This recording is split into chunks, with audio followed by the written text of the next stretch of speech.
آج کا دن آپ نے نہ معلوم کیسے گزارا، لیکن آج کا دن زینب و کلثوم کے لیے بڑا سخت دن تھا۔ اجرکم اللہ، مولا تمہیں سلامت رکھے۔ رمضان آیا، یہ وہی ماہ رمضان تھا، سن 40 ہجری کا ماہ رمضان، جس کے 13 دن گزرے تھے۔ علی نے حسن سے فرمایا، حسن بیٹا ماہ رمضان کے کتنے دن گزر گئے؟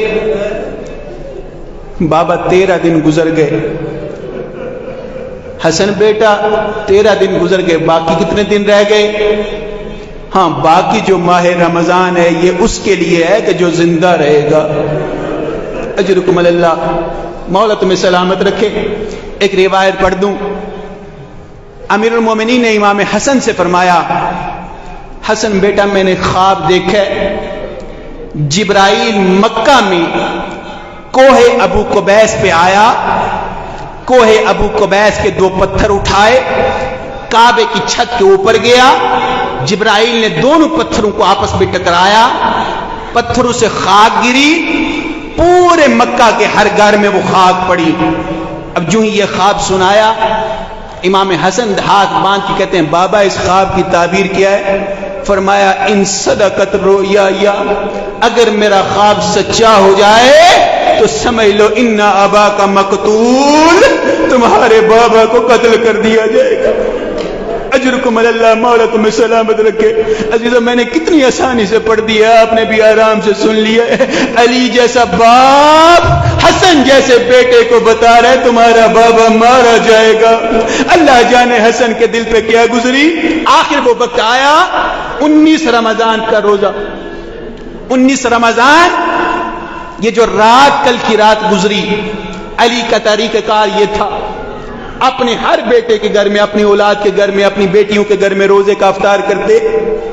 19 رمضان کی جو رات آئی، علی ام کلثوم کے گھر میں ہے، ام کلثوم نے بابا کی افطاری کے لیے دسترخوان لگایا، دسترخوان پہ دودھ بھی رکھا، دسترخوان پہ نمک بھی رکھا، دسترخوان پہ روٹی بھی رکھی۔ جو ہی علی نے دیکھا، کہا، ام کلثوم بیٹا، جیو میرا کائنات کا امام بابا، بیٹی اتنا رنگین دسترخوان مجھے نہیں چاہیے، تیرا بابا ایک رات کا مہمان ہے۔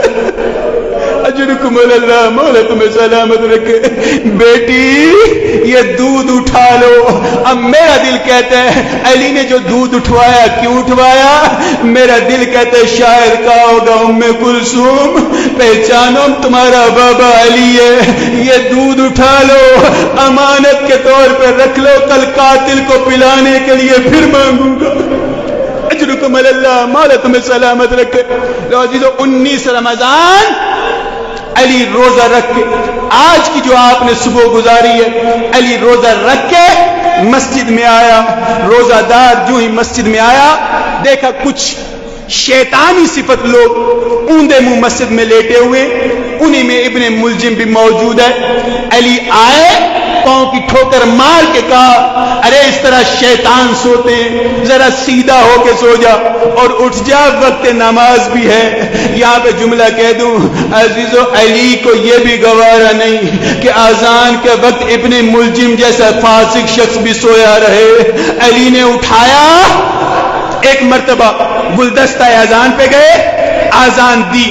جو ہی اذان دی، محراب مسجد میں آ کے، مسجد کوفہ کے محراب میں آ کے علی نے نماز شروع کی۔ اللہ اکبر۔ لو عزیزو، میں بہت بڑے مسائل کے قریب ہو رہا ہوں۔ اللہ اکبر۔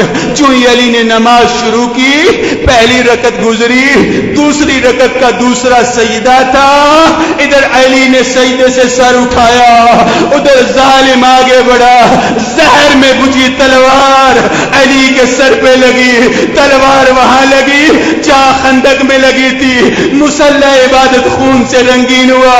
جبرائیل نے آسمان اور زمین کے درمیان رک کے آواز دی، قد قتل امیر المومنین، لوگوں کائنات کا امام مارا گیا۔ جبرائیل آواز دے کے کہہ رہے، تحتمت واللہ ارکان الہدی وانتمست واللہ عروۃ الوثقی، لوگوں علی مارا گیا۔ اجرکم اللہ، مولا تمہیں سلامت رکھے. ہاں عزیزو، جو ہی علی کے سر پہ ضرب لگی، ایک مرتبہ حسن آگے بڑھے، حسین آگے بڑھے. اب روایت کا یہ جملہ، امام حسن نے آگے بڑھ کے اپنے بابا کو سنبھالا. بابا کا سر امام حسن نے اپنی گود میں رکھا. اپنی گود میں رکھ کے یہاں پہ ایک جملہ پڑھنا چاہتا ہوں. اللہ جانے اب تاریخ مقتل نے تو نہیں بتایا کہ کس انداز سے علی کے زخم کو باندھا. ہاں میرا دل کہتا ہے اپنا امامہ اتارا، علی کے سر پہ پٹی باندھی. جب پٹی باندھ چکے، امام حسن نے دیکھا میرا بابا بے ہوش ہو گیا. اجرکم اللہ. امام حسن نے دیکھا بابا بے ہوش ہو گیا.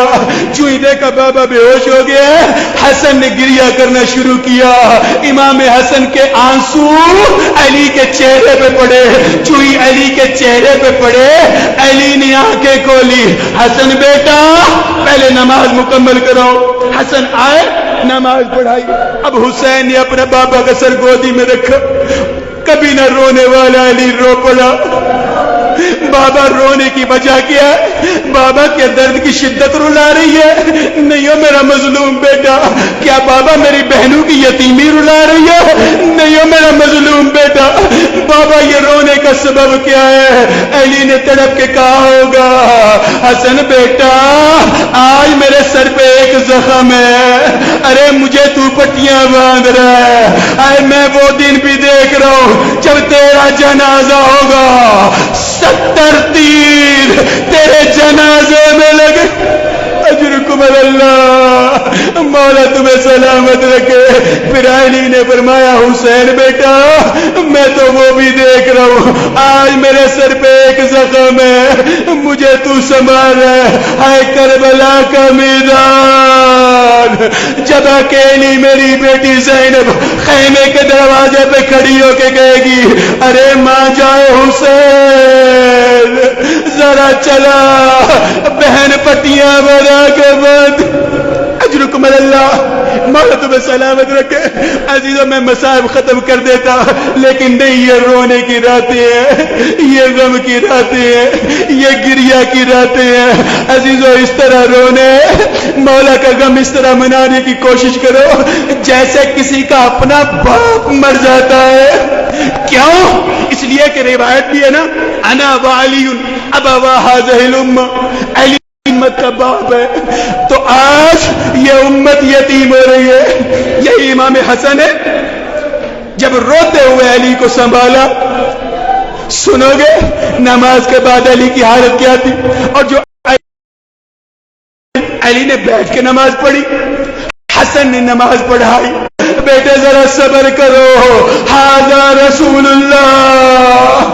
یہ تمہارے نانا رسول بھی آ گئے، یہ تیری ماں زہرا بھی میرے سامنے آ گئی. بیٹا ذرا صبر سے کام لو. ایک جملہ کہہ دوں، بلا کا میدان. جب آخری وقت آیا، سید سجاد نے بستر بیماری سے دیکھا. السلام علیکم یا ابا عبداللہ. اے کاش میں بھی اپنے بابا کا سر اپنی کو